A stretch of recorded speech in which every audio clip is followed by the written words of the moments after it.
Sit down, folks, and let me tell you about Brass Necessity, the game that's haunted me for almost 3 years. So first, let's set the scene. During COVID, I went back to school to retrain as a software developer. And while I was there, I decided to pursue video games. Like loads of kids and adults, my dream has always been to make video games. But I also wanted to make games the right way. I wanted games that didn't do all the corrupt and unethical stuff companies do to make loads of money. You know, like those loot crates over there. So I had the ever so brilliant idea to make a community-made game. If a community came together and made a game, the game they made couldn't be corrupt because it would be the game they wanted. So this would kind of be something like open source software, but for a game and made with Unity. And that idea was the birth of Brass Necessity. I thought loads of people would be interested in a project like this. I myself had tried to get a job in the games industry when I finished my program, but it's so competitive. It feels like everyone wants to make games, but it's so hard to enter the industry. So I thought I'd have no trouble getting people together to work on a game project like this. But I was wrong.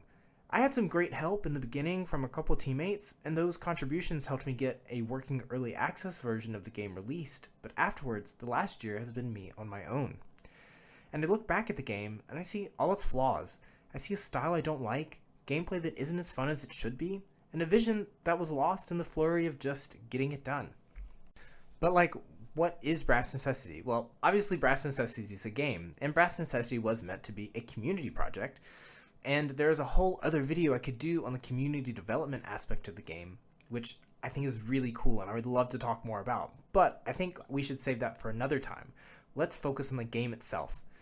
I, along with one other person, decided at the beginning of Brass Necessity that it should be a top-down sci-fi adventure game. We wanted to have the player fight hordes of enemies and progress through some fun environments. But we needed some influences to go off. And really, there were only two main inspirations for the game's formula, two childhood classics. The first inspiration served as the main model for Brass Necessity. Why? Because its structure was easy to add content to. Ever played Spyro? Spyro is one of my favorite games as a kid, and I had recently played the remastered games on Switch. Why is Spyro a good model for this type of game? Well, if you played Spyro, you know the mechanics are relatively simple. As Spyro, you can dash, run, walk, breathe fire, and even glide.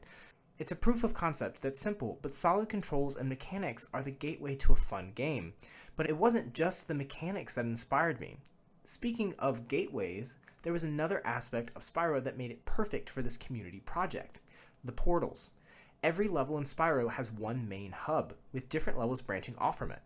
With portals, we can make adding a new level to Brass Necessity simple. New people want to join the project, or want to add something new? How about designing a new level, or adding something to an existing level, and then plug that into the main game with a fun access point? That would be easy to extend, right? So now if we mimic that, we have a formula for expansion, but what about the actual gameplay? As I've mentioned before, I love Pokemon. It's one of my main inspirations as a game developer.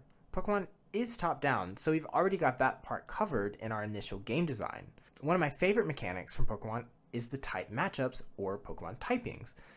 I thought that would be fun to develop a system around. We could easily implement it if we were doing a monster collecting game, but that's not really what our game is. It's a horde fighting game. What if instead the combat mechanics in the game used type matchups, like a laser and different fuel for the laser to change its properties? This final piece of the puzzle led to the initial prototype of Brass Necessity. And you can still play that prototype on itch, which is really nice to see how it's changed since its original conception.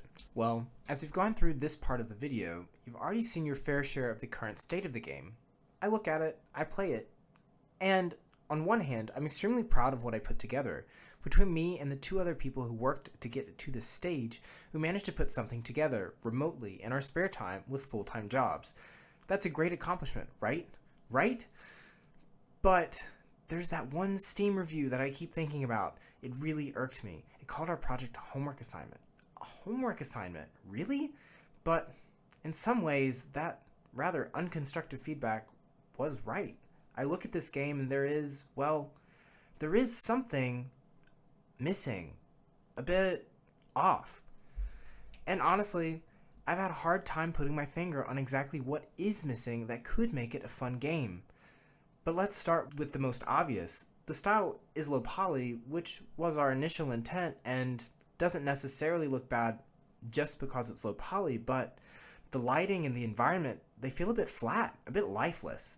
And on top of that, the player movement and combat isn't at all like Spyro. I mean, obviously, the player is no dragon. They won't be gliding around or breathing fire, but it doesn't feel smooth. It doesn't feel nice to kill enemies.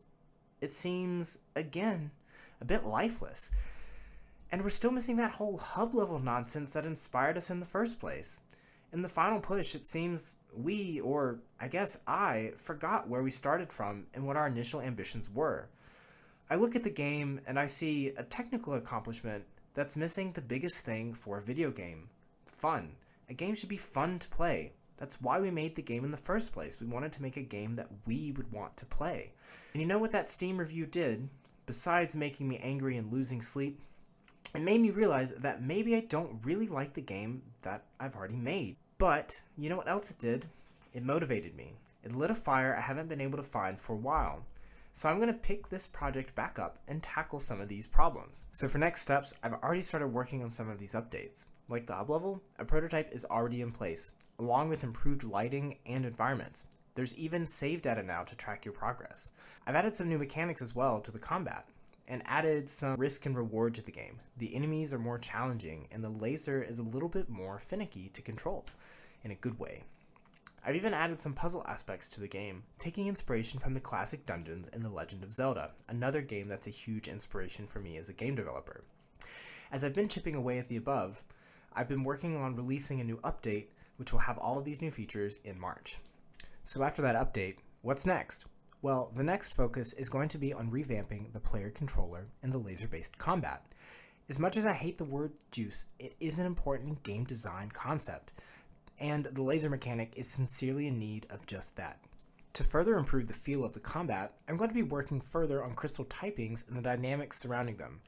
I'll be adding further effects to the crystal to indicate what they actually are, like the blue crystal. That's the electric crystal, and you probably didn't know that. Maybe electric monsters will move faster. Maybe electric lasers will hit more enemies with splash damage.